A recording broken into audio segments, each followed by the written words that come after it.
Greetings to all my friends on YouTube and Facebook and wherever else this video will be seen and shared. It's SaleenDriver once again, or if you know me by my first name Dane, it's Dane once again.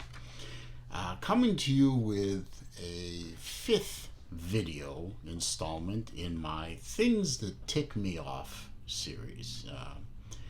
The videos seem to be pretty popular right now, so I figured I'd keep making them.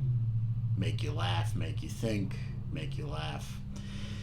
Please understand up front that these videos are meant to be satire, humor, sarcasm. Not out to offend anyone. If you get offended by the things I'm pointing out, that's on you, not me. My facts are not responsible, and my opinions are not responsible for your feelings. If you have soft feelings, maybe you should just click off this video right now. But away we go. 5 more things that really tick me off. Let's see. Number 1. Passive aggressive bullshit out of girlfriends or wives. I was a victim of this multiple times. I'm not just singling out my ex-wife. We've all been victims of passive aggressive boyfriends or girlfriends or spouses or siblings or other family members.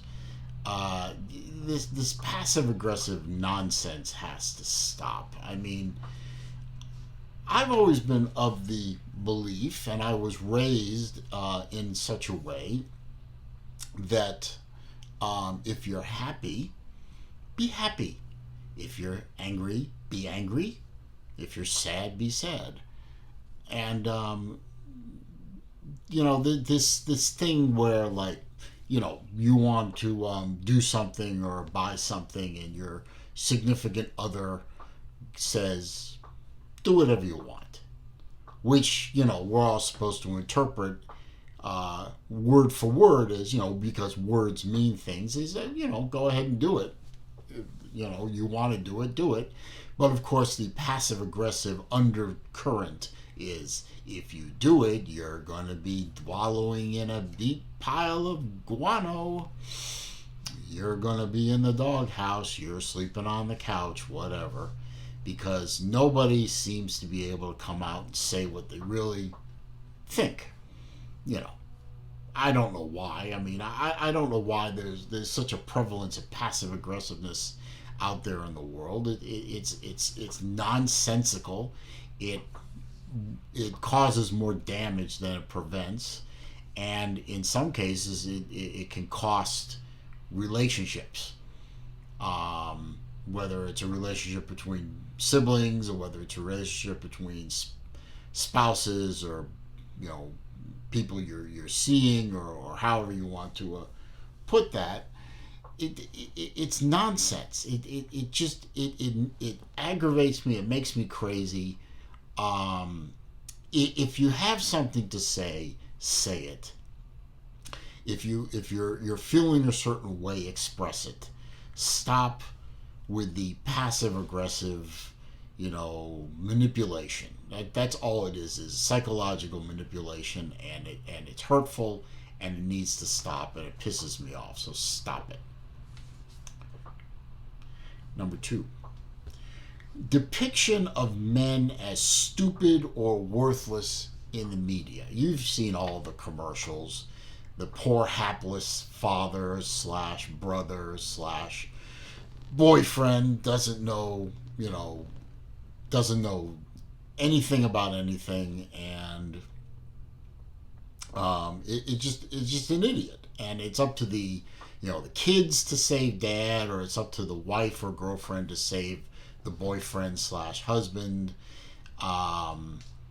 It's up to the other co-workers to pull this guy's ass out of the fire or whatever. I mean, I remember the earliest example of this in the media was, and I'm dating myself here, is this old Calgon water softener thing.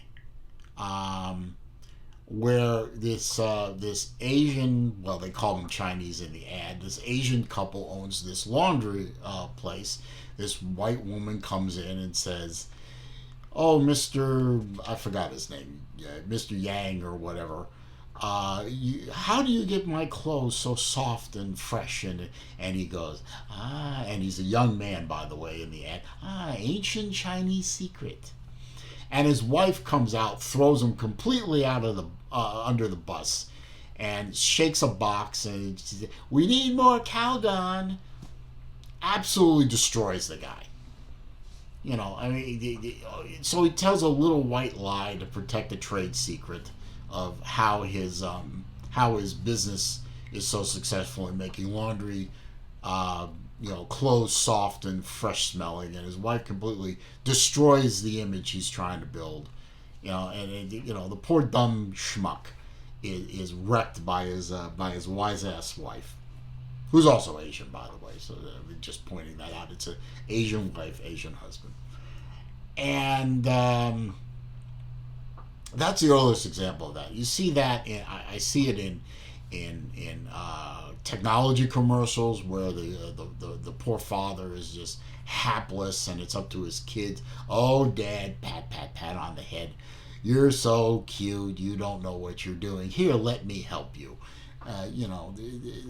The ads where the wife or the girlfriend absolutely destroy the guy because he's not sensitive enough, or he's not smart enough, or he's not woke enough, or whatever.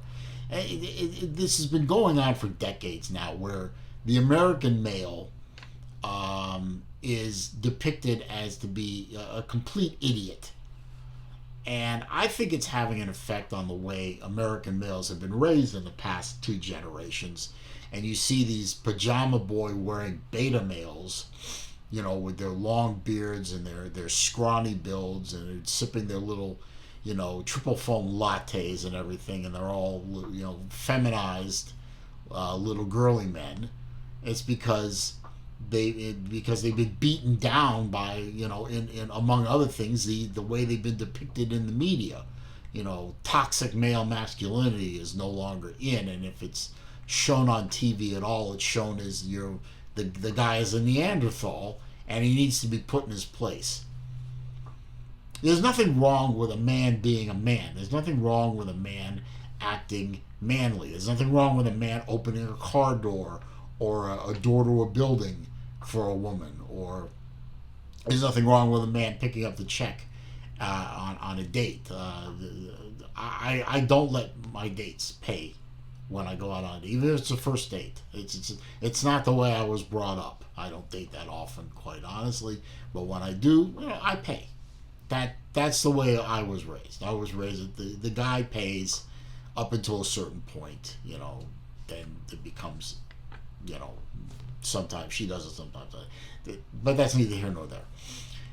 There's nothing wrong with a man being a man, and the media has been destroying the man being a man thing for decades now, and I've seen the results of it out there in the world, and it's just terrible.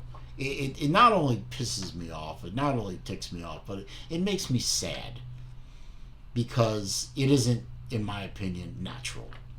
So this has got to stop. It probably never will, but it really should. There's nothing wrong with a man being a man. Stop making men look stupid in the media. It really ticks me off. Moving on to a completely unrelated number 3. Rice Boys, I'll explain that in a minute. Rice Boys trying to drag race me all the time when I'm driving my Saleen. Now, Rice Boy or Ricers is a derogatory term. I'll admit that up front. Of these yahoos in their little Japanese or Korean 4-cylinder or sometimes 6-cylinder little hopped up cars with their big old coffee can mufflers that are about 6 inches around, and they make that sound, or I can't make the sound, obviously I'm being facetious. And these little hand grenades running around with the VTEC, VTEC, VTech life, yo, and all that. And it really started with the Fast and Furious movies, which, by the way, I like the Fast and Furious movies. It's a guilty pleasure of mine. I enjoy the Fast and Furious movies. But ever since they've been out, you see these little Japanese cars running around, tuned up to the point where if you miss one shift, you blow the motor out the back of the car. And all they want to do is run around with these obnoxious exhaust systems, and they 50,000 stickers, because stickers add horsepower, yo. And they're running around. Every time I bring my Mustang out of the garage, one of them wants to run me. I mean, this happens multiple times. They pull up next to me at the stoplight. Boom, boom, boom. You sound like a lawnmower, first of all. You sound like a friggin' lawnmower. Stop it. You know, you put so many wings and slats and spats and air dams on the car. The damn thing is an aerodynamic brick anyway. You take that thing down the drag strip, it's probably going to pull to the left and slam you into the wall because you put so much crap on the car. It slowed the car down, yo. You know, wings don't add horsepower, they add downforce. Downforce takes away speed, you see. It pushes the car down harder. It slows the car down, but it makes it stick really well in corners, which is a good thing if you're on a road course. But if you're trying to drag race me from stoplight to stoplight, yo, that big old wing you stuck on the back that's 10 feet off the deck lid is slowing you down. Why don't you go to school and learn something about aerodynamics, or better yet, read a car magazine? But, you know, the ones without the bubble-headed bleach blonde with the triple G boobs on the front leaning over the hood of the car. You know, the actual ones that deal with tech. But never mind that. Every time I take the damn car out, is somebody wants to run it. I had the other day, somebody wanted to run me in a Toyota SUV. It's driven by, you know, it's obviously his mom's car. It's driven by some kid. He pulls up next to me. He starts going boom, boom, you know, little V6. He wants to run me. What is it about this car of mine? If you don't know what the car looks like, I have a walk around video on the channel. You can find it. I might even link to it in the description. You can go watch that video and look at what the car is. The car attracts attention. I will stipulate to that. My car is not subtle. It's about as subtle as a belt in the bicuspids with a baseball bat. You know, the car attracts attention. But I'm 55 at the time I'm making this video. I'm a 55-year-old father of two. I got gray hair. I know how to drive the damn car. I've proven that. I'm still alive. I obviously know how to drive the damn car. I know how to put the car on the track and run it. I do not choose to drag race anymore. I do not choose to drag race on the street ever. And I don't need to prove myself to these little rice boys and sometimes rice girls out on the street in their little Hondas and their little, you know, Mitsubishi Eclipses, yo. You know,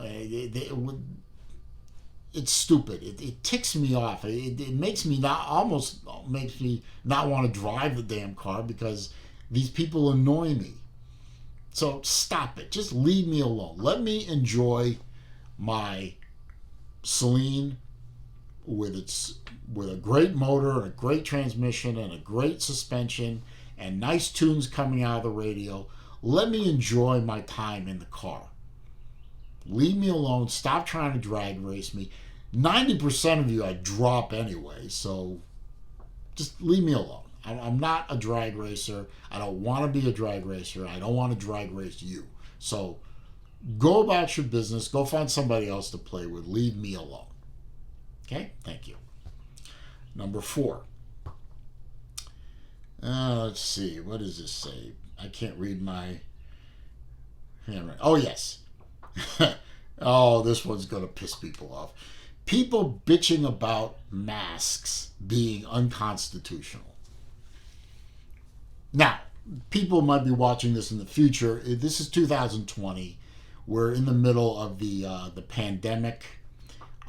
People have to wear masks to go into businesses now.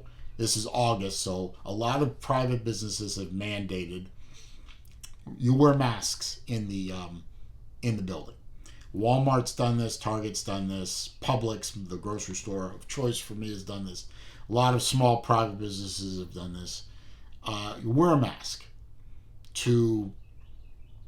for your protection and the protection of others. And I have seen videos on the internet of people losing their mind over having to be told to wear a mask. It's not a law, it's unconstitutional, blah, blah, blah, blah, blah. And they get kicked out of the business because they won't wear a mask. Okay, first of all, it's a private business. They can set dress code and they can set policy as to who comes in to their business or not. Now, they can't discriminate based on race or sex or whatever, those things that are mandated by law, of course. They can't say to a black or Hispanic person or a white person, you can't come in here because you're black or Hispanic or white. That's against the law, and that's not right, and that should be dealt with by the authorities. However, they can say, for example, no shoes, no shirt, no service. That's been around for as long as I've been alive. And they can apply that to a mask as well. If this business, being that it's on private property, it's a privately owned company or business or corporation, they can set policy as to whether or not they can mandate masks. This is known case law. If you are a private company, you can set dress code.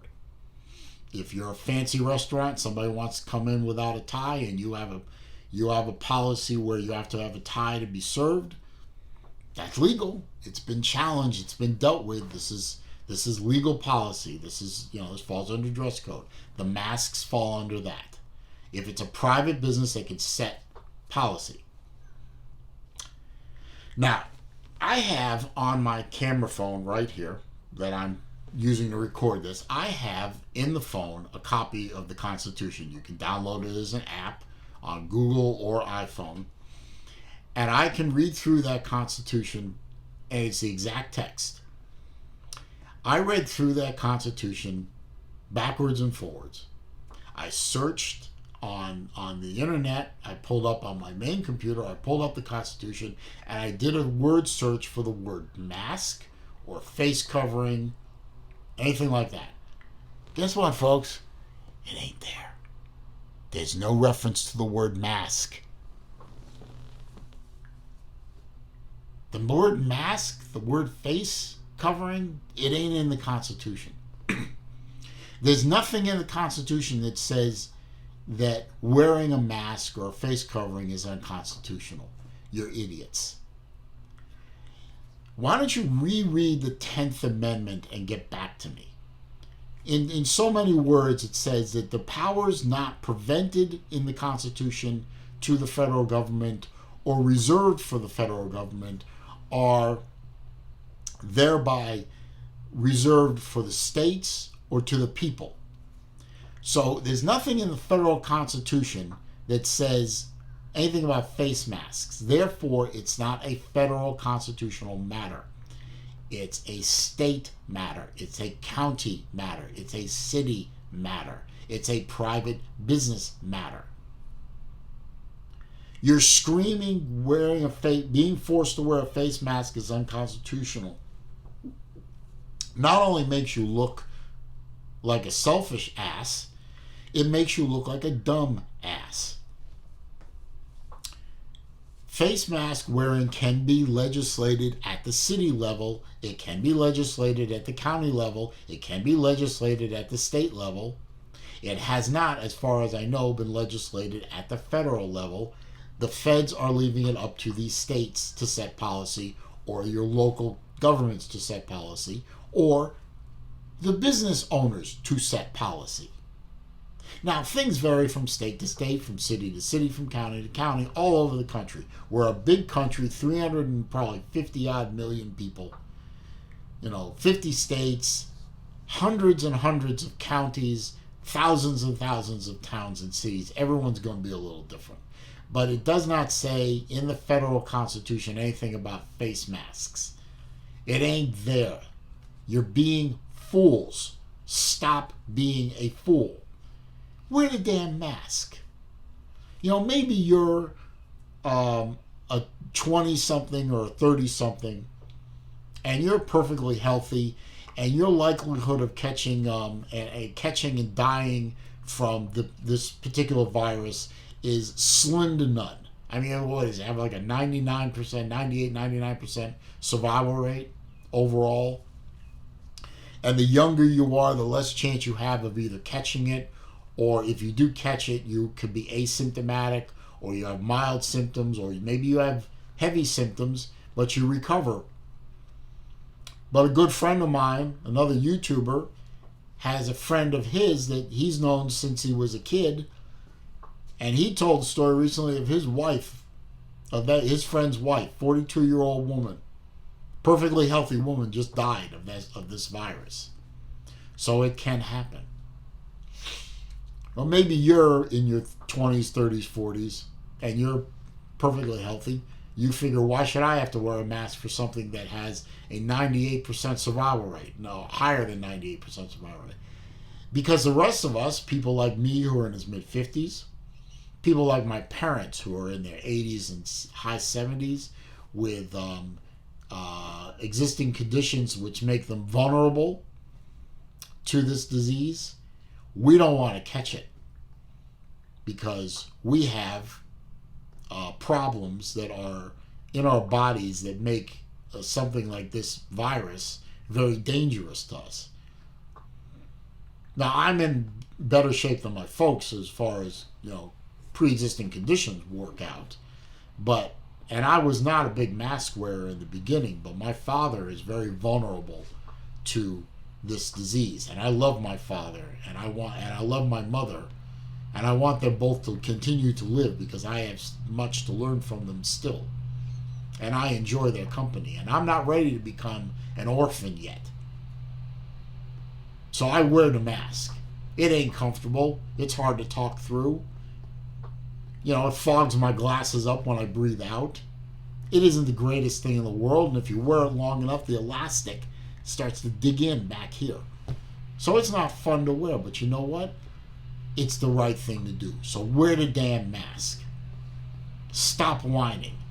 It isn't interfering with your freedoms. It isn't an infringement on your personal liberties. It's a piece of cloth. And the minute you leave the business or building that you're in and you're outside, take the damn thing off. I do. I just unsnap it and leave it hanging around my neck. The minute I walk outside a building, I take it off. It's not an infringement on your rights. It's the right thing to do for yourself, your family, and the people around you. You're really ticking me off, so shut it. Jackasses. Finally, fifth thing on my list today. People who can't park. Now, parallel parking is a separate subject. Parallel parking is a lost skill in this day and age. Both my girls. Now, when I had to get a license in the state of Florida way back in the 19th century, 20th century, I had to prove that I could parallel park as part of the driving test. It was part of the test. Both my girls, I looked on the requirements. Parallel parking was not there. I called the driver's license bureau up. Oh, we dropped that years ago. So neither one of them know how to parallel park. I didn't teach them. Well, I didn't. My older daughter, I didn't teach at all. My ex-wife took that job over for some perverse reason. I taught my younger daughter how to drive. She didn't have to learn how to parallel park. I figured, okay, one less thing. So parallel parking is a separate subject. It's a lost art. And it's not easy. I understand that. You can curb a wheel. You can bump cars. It's not the easiest thing in the world. It can be done. I mean, I've done it. It's not rocket science, but it's not the easiest thing to do. I'm just talking about pulling into a regular slot, either the horizontal slot or the angled slot. You wouldn't believe. I mean, there are white lines on gray or black pavement or yellow lines. And they're not really all that difficult to see. And yet people can't hit these lines. They can't get between the damn lines.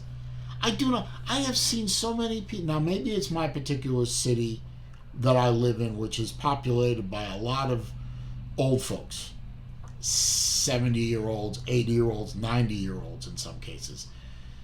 And to watch these people drive on the street is hysterical and scary at the same time. But they can't park. They take up 2 spaces. They go down the wrong aisle, the wrong direction in a parking aisle. If all the spaces are kind of kinked this way, they're coming this way, so they can't park. So I've seen them literally park this way in a space meant to go this way. So they take up 2 spaces facing in the wrong direction. They're over the lines constantly. They're parking in handicapped parking spots, or some handicapped parking spots have that extra area along the driver's side where they have the white slashy line, so there's extra space for the person to get out and get their wheelchair and have enough room between the cars to put a wheelchair in there. They park in those slashy line sub spots. It's amazing to me. It's a low speed skill. Your car is barely moving 2 or 3 miles per hour, and you can't hit a parking space that's deliberately made wider than your car. I've seen people with Ford Excursions, the really, really big SUVs, or the really big Denali's or Tahoes. They manage to hit those spots pretty well. Yet I've seen folks in little itty bitty Corollas and even smart cars and Geo Metros. Go look that one up. It's amazing that car got past the National Highway Traffic Safety Administration testing. I mean, that thing is basically a roller skate with a thyroid condition. Yet these little cars, in some cases you could probably fit 2 of those cars in one spot, and they can't hit the spot. They're over too far. They're over the line. They're taking up 2 slots. It's amazing to me. It really is amazing to me that so many bad parkers out there. It's just incredible. And as a corollary to that, there are these guys that are out there making YouTube videos. They call them bad parking revenge videos, where they take a bad parker, and I understand they're a bad parker, and maybe leave a note on their car saying, "You were one of those kids that couldn't color inside the lines, were you?" or something like that. But then these guys got to take it to the next level, and they got to park their car like right up on the other person's car. There's like this much clearance between them, just enough to get the mirror past. Or I've seen them wrapping their cars in cellophane, or surrounding the car with the shopping carts or something like that, or doing some kind of physical thing to the car that is committing the sin of bad parking. It's bad enough that the person parked badly. You don't have the right to touch their car. You don't have the right to, make it so difficult for them to get into their car and out of the parking space that you cause somebody inconvenience like that. What if the person who was parking so badly is like an 80-year-old woman who's not in the best of health, and you've surrounded her car with shopping carts because you're an asshole? You expect an 80-year-old woman, especially in the state of Florida, where it's in the 90s with 100% humidity, you expect an old woman to move shopping carts around so she can get in her car and go home? Or you park your car so close to her driver's side door or his driver's side door, they have to crawl in through the through the other side of the car and then crawl over the center console to get into the seat, and then back the car out and maybe not hit you. So you parking lot revenge people, you really are. I mean, these bad parkers are not great people. I don't think a lot of them are doing it on purpose. I just think they're making mistakes. You're doing what you're doing deliberately, and you're scum. And if I ever witnessed one of you doing it in person, I'd call the cops on you. You're just scum. Leave them alone. Leave a note on their car. Maybe wait around and talk to them when they come out of the store or whatever, if you really want to go that direction. But stop vandalizing their cars. Stop blocking their cars in. Stop making people's lives difficult over a parking space. So you parking lot people who can't park, you tick me off. You people who deliberately go out of your way to make those people's lives miserable by being, dumb. You figure it out. You're worse. You need to be arrested for that kind of stuff. Stop it. Y'all piss me off. Anyway, that's my list of 5 more things that tick me off. Number 5. I hope you enjoyed it. If you did, don't forget a thumbs up, please. That helps my channel, makes it more searchable, brings more people to the channel. So please give me a thumbs up if you enjoyed it. Or give me a thumbs down if you didn't. I don't, whatever. Comments, questions, suggestions down below. I read them all. I respond to them all. I would love to hear some things that piss you off. Put them down in the comments. Let's have a discussion. Maybe I'll include them in another video. You never know. But if you're going to troll me or you're going to be stupid, I'll just delete the comment and I'll block you. If you're new to the channel, of course, welcome. I do many different things on this channel. I do rants. I do college sports a little bit. I do opinions. I do social commentary. And I do watches. I do car stuff too. So, a lot of different things for different folks. I hope you enjoyed it. Please click the subscribe button. And when you do that, click the bell icon down below so when I upload new content, you are alerted. Thanks for stopping by today. I hope you enjoyed the video, and I look forward to seeing you in my next one.